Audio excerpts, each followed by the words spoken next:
আসসালামু আলাইকুম। চলে আসলাম নতুন রেসিপি নিয়ে। এটা হচ্ছে ডিমের পিঠা।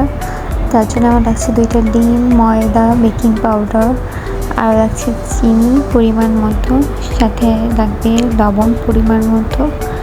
এরপর এগুলাকে একসাথে করে আমি একটা সুন্দর ডো তৈরি করে নেব। এরপর রুটির মতো বেলে এগুলোকে বিভিন্ন শেপে আমি কেটে নেব। চারকোনা, গোল, যার যেমন মন চায় সেই তেমন শেপ দিয়ে এগুলোকে কেটে নিতে পারেন। বিভিন্ন শেপে কাটার পরে পিঠাগুলোকে দেখতে বেশ সুন্দরই লাগে।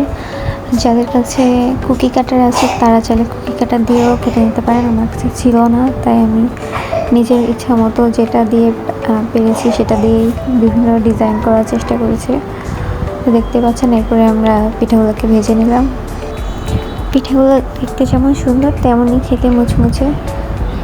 এগুলো যে কোনো বাচ্চারা অনেক পছন্দ করে। আমাদের বাসার বাচ্চারা ওই পিঠাগুলো অনেক খেতে পছন্দ করে। আপনারাও ট্রাই করে দেখতে পারেন। এগুলোকে আপনি যে কোনো প্লাস্টিকের ডিব্বাতে রেখে বিস্কিটের মতো অনেক দিন সংরক্ষণ করে রাখতে পারবেন। ওকে, সবাই ভালো থাকবেন। আসসালামু আলাইকুম।